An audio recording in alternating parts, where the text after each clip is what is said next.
산도가 높은 과일 좋은 거예요, 나쁜 거예요? 과수하시는 분들께서 NK를 한 가지 비중으로 가시는 거 굉장히 잘못된 관행이라고 생각해요. 그래서 발화기부터 개화기까지는 질소랑 칼슘 위주로 주시고, 착화기부터 수확전까지는 질소 이상 칼륨을 분시하시는데 질소는 좀 줄이시고 칼륨을 늘리시라. 안녕하세요. 저번 시간에 이어서 다시 또 인사를 드리게 된 야라의 박세진 팀장입니다. 복숭아 얘기할게요. 요거 어쨌건 제일 복숭아 키우면서 제일 신경 쓰셔야 되는 거, 첫 번째는 수확량이라고 생각을 하고, 두 번째는 당도라고 생각을 합니다. 어떻게 뭐 다른, 그러니까 또 더 신경 써야 될 거 있을까요? 그러면 수확량이랑 당도 정도만 저희가 신경을 쓰고, 조금만 더 신경을 쓰고 싶다고 하면은 저장성이랑 관련된 조금 뭐 흠집도 덜 났으면 좋겠고, 흠집이 나는 거에도 좀 강했으면 좋겠고, 내성도 강했으면 좋겠고, 저장도 조금 돼가지고 로드샵에서 파는 것뿐만 아니라 전국적으로 좀 유통이 활발하게 잘 오래 갔으면 좋겠고, 세 가지 정도 한번 집중해서 어떤 양분을 어떤 시기에 넣어줘야지 수확량도 올라가고 당도도 올라가고 저장성도 좋아지는지 한번 생각을 해보자고요. 요거는 이제 외국에 저보다 훨씬 더 많이 배우고 똑똑한 사람들이 가르쳐준 걸 제가 정리해서 왔는데요. 수확량을 늘리기 위해선 질소, 인산, 칼륨, 칼슘, 마그네슘, 황, 붕소, 구리, 철, 망간, 아연을 다 넣어야 된대요. 무슨 말이냐면요, 모든 양분을 골고루 다 넣어야지 수확량이 증가한다는 얘기거든요. 그러니까 쉽게 얘기해서 질소를 더 넣어주면 수확량이 증가합니다.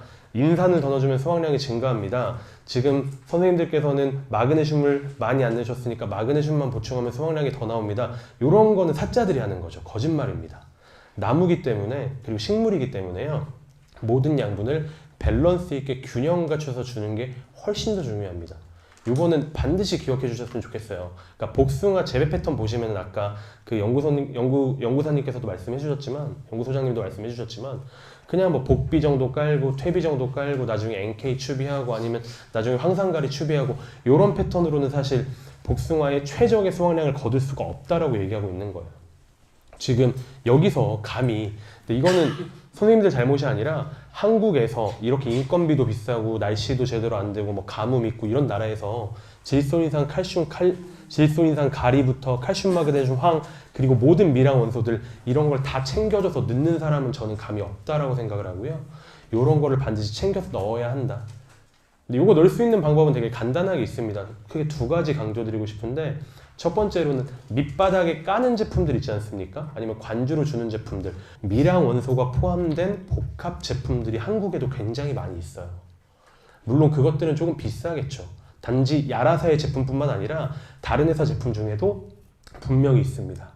분명히 있는 거를 챙기셨으면 좋겠고, 그럼 여기서 이제 말씀들을 하시는 게 얼마만큼 줘야 되냐 이런 말씀들 하시는데, 간단하게 말씀드리겠습니다.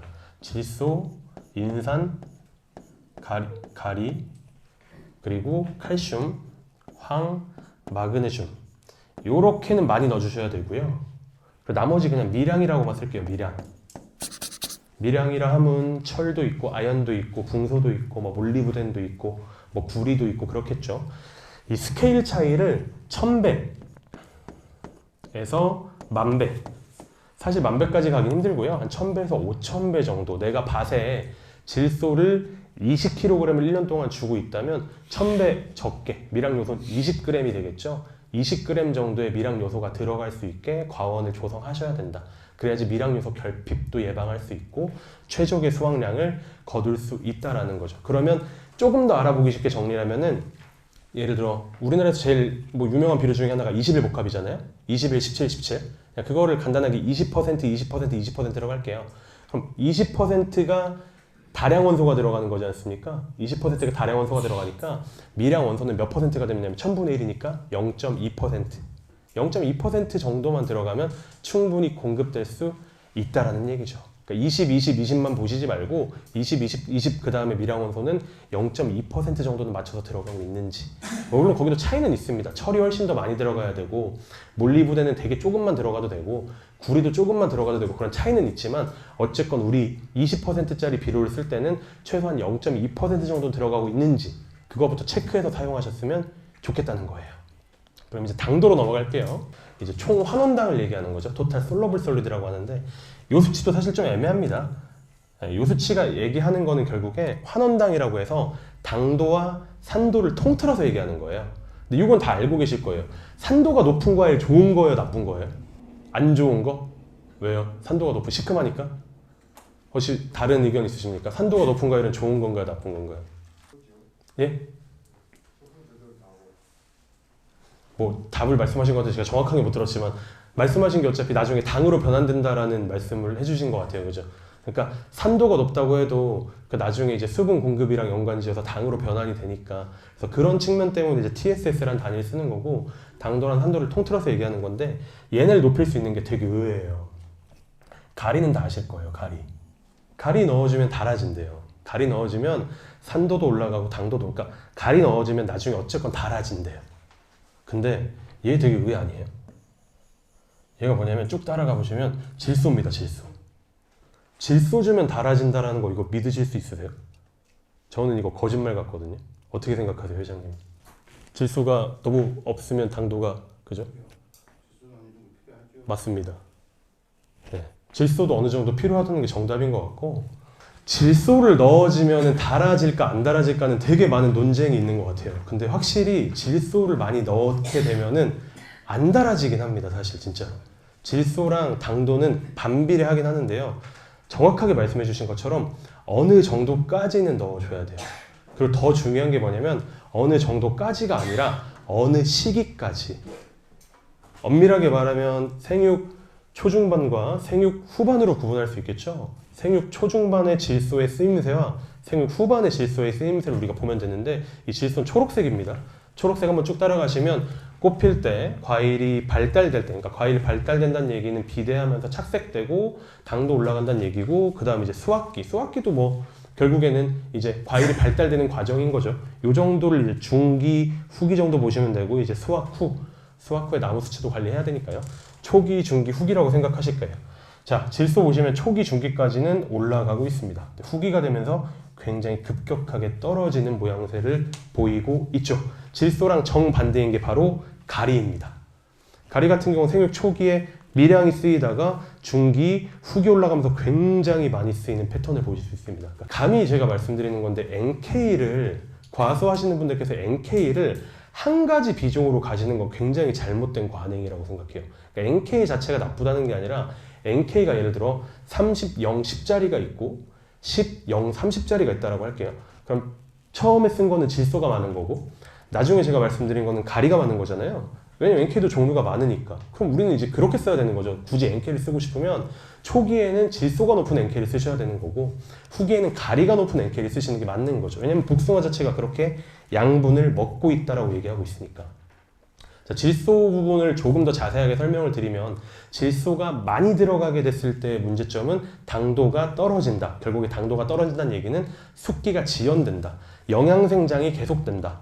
새끼를 키우는 게 아니라 나무 자체를 키우는 영양생장이 너무 많이 지속이 되고요. 그거는 식물 호르몬에서도 우리가 원인을 찾을 수 있는데요. 질소가 들어가게 되면 식물 호르몬 중에 많이 생성되는 게 바로 옥신과 지베렐린이죠. 옥신 같은 경우는 신초 자체를 길어지게 만들고 지베렐린은 절간을 길어지게 만드는 겁니다.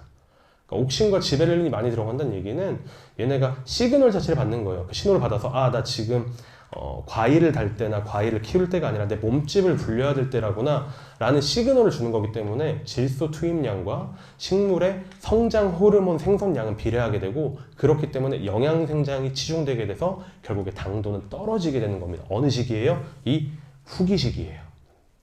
그러니까 후기의 질소는 주시면 안 된다는 거죠. 이거는 분명한 사실입니다.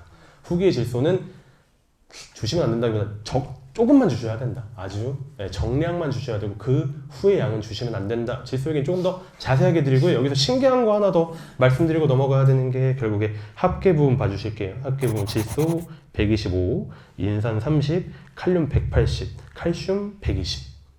네, 요거까지만 보시고 넘어가시면 될 것 같은데 제일 많이 들어가는 칼륨이에요. 180. 3,000평 기준으로 180kg 들어가야 된다고 하고 2등이 질소입니다. 125. 그리고 3등이 놀랍게도 칼슘이라는 거. 120kg 칼슘 들어가고 있다라는 거. 칼슘 얘기는 조금 더 이따가 자세히 드리도록 하겠습니다. 이 부분도 우리가 12 패턴으로 우리가 봐야 되는데 칼륨을 제일 많이 줘야 되고 그 다음 질소를 많이 줘야 되고 그 다음 칼슘도 많이 줘야 된다. 칼륨과 질소, 칼슘 정도만 구분을 하고 얘네 이제 친구들을 나눌 필요가 있을 것 같은데, 자, 친구들 나누기 전에 이거 먼저 보실게요.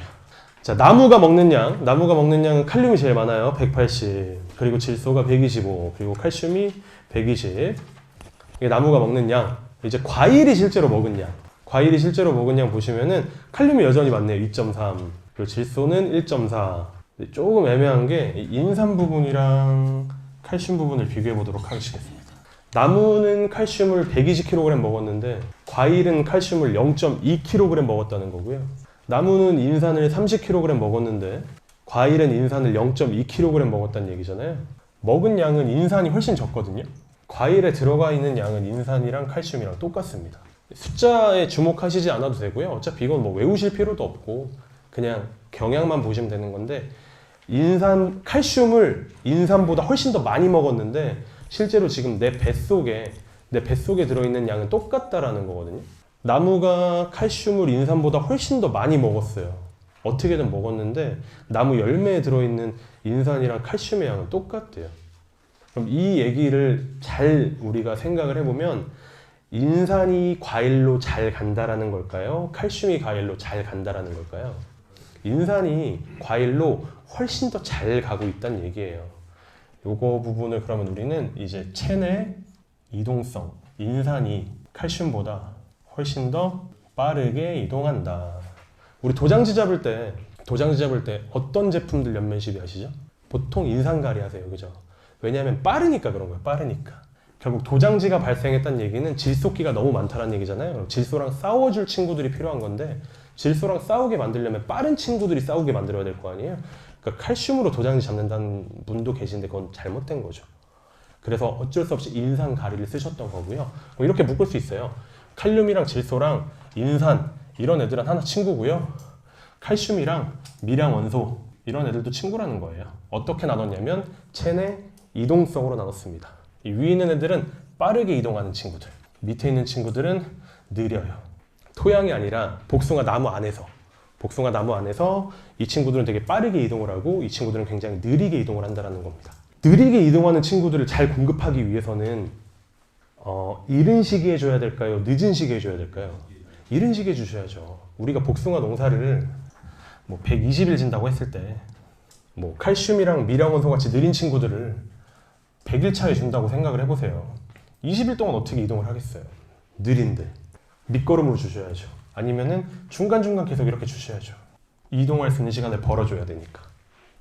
그거 정리해 놓은 거예요. 칼슘은 수체 내부의 전류 속도가 되게 느리다. 그러니까 조기에 그리고 꾸준하게 공급하셔야 된다.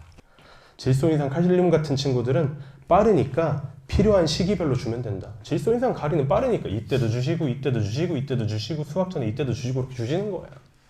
근데 물론 이 초기에는 아까도 말씀드렸다시피 질소 위주로, 후기에는 칼륨 위주로 주시는 거. 이것만 뭐 생각하시면 되는 거죠.